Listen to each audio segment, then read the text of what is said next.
Hey friends, Brian King here. I had a very heartfelt conversation with a colleague yesterday who was struggling a little bit in her business and in her own feelings of being an imposter in the space that she wants to serve. And I know that's true for a lot of you out there. You're trying to break into that entrepreneurial space, sometimes coaching, and you feel as though that although you're really good at solving problems for other people, that you don't really serve problems for yourself as well, and you feel like a hypocrite. You feel like an imposter. And let me tell you why you no longer have to feel that way.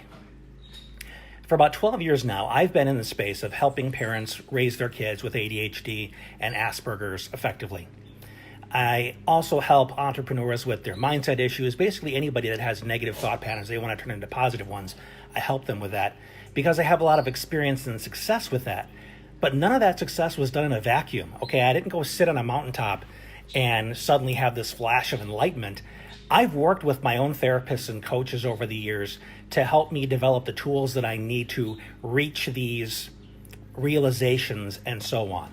So it's not like you have this inner game all in place from the outset and then you go and deliver it and pay it forward to other people. No, it's work, and that work involves other people helping you. Okay, that's the first point. The second point is, as I mentioned a bit ago, that I help people in the parenting space. For a very long time, for 18 years, starting with my oldest, I had raving success, one success after another, with helping my kids through really difficult periods of time, through bullying, through teachers that didn't get it, IEP meetings, advocating with neighbors who were just villainizing my kids because they were weird and they acted different because they have Asperger's and ADHD. A lot of success. But then, once my oldest hit 18, some stuff started happening, this cascade of depression and new diagnoses that piled on, and now we're no longer on speaking terms. He's decided to cut me off. Now, he's gone back and forth on that. He'll cut me off for a while, and then he'll let me back in. He goes back and forth. Now, some people might look at that situation and say, hey, Bri, who the heck are you to talk to me about how to help, raise my kid? Look at your kid. Well, guess what happens? When something happens in my own life with my own kid, ignore the dogs, please, I often need to reach out to other professionals, psychiatrists, therapists, to help me with my son when there's something that I can't get through to him because he doesn't consider me objective. I'm too close to it, okay? Says, you're my dad, you don't know anything. Not to mention that he and I have that inherent kind of power struggle, whether we want it or not. Even though I try to avoid it, he sometimes feels like he needs to be right and I can't be right all the time because he's kind of set it up that way in his mind that it's right and wrong, win or lose. But if he goes and listens to an objective third party, he can maybe gain a little perspective. And that's the purpose I serve for my clients. I am the objective one. I am the third party. So that's why it isn't hypocrisy to help other people with challenges that you have. If anything, I'm modeling the very thing for my clients that I'm asking them to do, which is to reach out to a third party to get some assistance, to get some objectivity. That's what I do when I hit the wall with my own kids. I go find a therapist or a coach or a friend of mine who's been further down the road and knows better. And I tell the parents that are in my parent group, that are in my client base, it's important to reach out to me when you are having difficulty with your child, because your child tends to listen to me if for no other reason than that I'm not you. I'm not the parent that they're in competition with.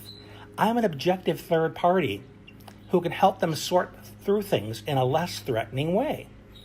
So whatever niche you're in, whether you're coaching somebody on building their business, but you're still building yours, you're still getting coaching, just like they're getting coaching from you. You're feeding your funnel just as you're feeding theirs. You see, this is not hypocrisy. This is modeling. This is doing the very thing that you are encouraging them to do. One thing I recommend for people is at every moment in your life, Be a student as well as a teacher, meaning you are learning from someone and you are also teaching. It helps keep you humble and curious and always learning. My coach is Vincent Puglisi. I'll put his name. It's easier to spell than it is to pronounce. Vincent Puglisi. He's a brilliant business guy. I learned so much from him. And it helps me serve you guys better.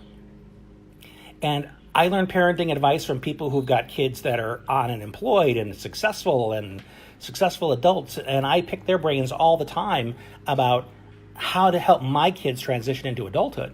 So you see, I don't have all of this sitting and waiting behind my prefrontal cortex. I'm still learning too.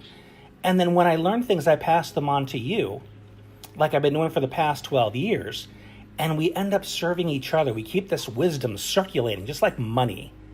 It's the relationship economy where I learn from my relationships and I pay it forward in my relationship with you.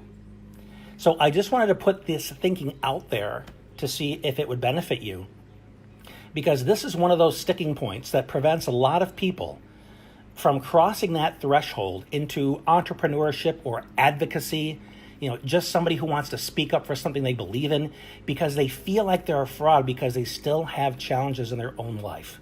And hopefully this explanation will help you realize that those challenges existing, if anything, are a confirmation of the fact that you are ready, capable, and credible to step out there and speak. You're not a hypocrite. So hopefully this has been helpful for you. If so, leave a comment, let me know. And by all means, share this with somebody that you know can benefit from it. Until we talk next time, this has been Brian. Thanks for being you.